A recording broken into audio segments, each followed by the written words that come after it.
챙겨보는 실버팁입니다. 안산 사는 조두순 씨가 기초생활보장수급자 자격 신청을 하고 그에 따른 생계급여와 주거급여 및 65세 이상의 인구를 위한 기초연금을 신청했다고 합니다.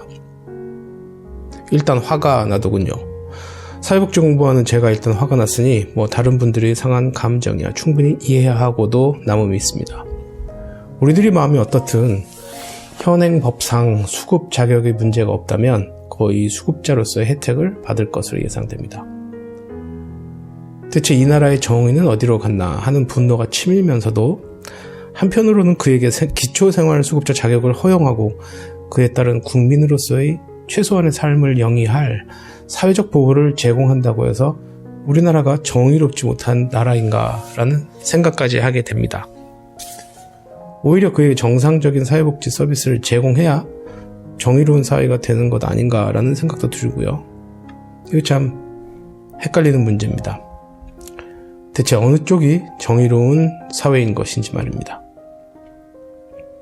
사회복지 서비스를 제공하고 받고 하는 것은 사회적인 그리고 경제적인 정의가 우리 사회에 실현되느냐의 문제라고 봅니다.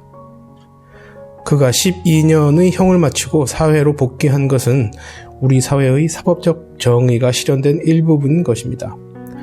그러니까 정의로움에도 다양한 종류가 존재함을 분명히 알아야겠습니다.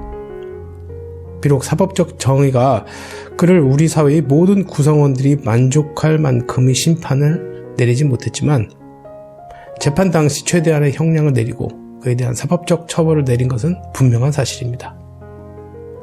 형량을 모두 마치고 출소했음에도 불구하고 행동 반경을 제한하고 개인 활동 시간에 한계를 두는 등의 추가적인 절차들은 그의 사회적 자유권과 우리 사회 구성원들이 자유의지 사이의 충돌을 방지하기 위한 최소한의 장치입니다. 개개인의 자유권은 부딪힐 수밖에 없습니다. 만약 일정한 충돌 방지 장치 없이 그저 개인의 자유권을 무조건 없이 최대한 보장한다면 그 사회는 무법천지가 되겠죠. 제가 살아보지 않아서 잘 모르겠지만 영화나 드라마 등을 통해서 접할 수 있는 서부 최고의 총잡이라든가 칼 한 자루로 무림을 평정하는 검객 등이 우리 사회를 지배하는 그런 사회가 되겠죠. 그 시대에도 최소한의 규칙이나 규율 내지는 법이 있긴 했던 것 같지만 말입니다. 이제는 우리 사회의 경제적 정의로움을 확인할 때인 것이고 사회복지의 가치를 어떻게 적용하고 이해해야 할 것인가를 고민해야 할 것입니다. 내가 힘들게 낸 세금을 그런 사람 복지급여 주는데 사용하나 라고 울분을 터뜨리는 분들도 계십니다. 아마 거의 모든 우리들 속마음도 크게 다르지 않으리라고 봅니다. 빈익빈 부익부가 심화되는 사회 속에서 우리 각자는 치열하게 살아갑니다. 전체 사회의 경제적인 평등을 이루기 위한 노력을 위해 각자는 개인소득의 일부분을 세금이라는 형태로 기여를 합니다. 하지만 모든 국가나 사회가 그러진 않습니다. 또 그리한다 해도 결과가 같지는 않습니다. 어떻게 할 수 있냐고요? 세계 각국의 사회복지 제도를 한번 떠올려 보시기 바랍니다. 우리나라는 어느 정도 수준일까요?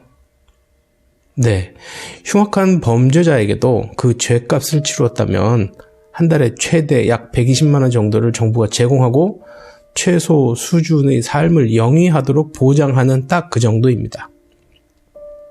거기까지가 우리 사회에서 용인되는 경제적인 평등 수준인 것입니다. 최소한의 삶을 영위할 수 있는 정도인 것이죠. 물론 국가마다 그 수준은 다르고 우리나라의 경우 약 10여 년 전의 수준에 비해서도 차이가 좀 많이 있습니다. 그만큼 경제적 정의를 통한 평등의 정도가 성장해 온 것입니다. 조두순 씨에게 사회로부터 부여된 경제적인 정의로움은 그 정도까지인 것입니다. 하지만 본인이 스스로의 자유의지적 판단으로 그 이상의 경제적 소유를 원한다면 아마 타인들의 자유의지와 부딪히는 갈등 상황이 발생하겠죠. 정의로운 사회라는 의미는 사회 구성원 각자의 평등과 자유가 적절하게 유지되는 사회라고 봅니다. 다소의 불만이 있을지 몰라도 구성원 대부분이 수긍하고 이해하는 정도의 평등과 자유가 보장이 되어야 그 사회는 정의가 실현될 것입니다. 여기서 중요한 것은 개개인의 평등과 자유가 적절히 유지된다는 것입니다. 어느 한쪽으로부터의 힘에 의한 치우침이 없는 그런 균형이 유지되는 상태에서만 사회적인 정의는 실현될 것입니다.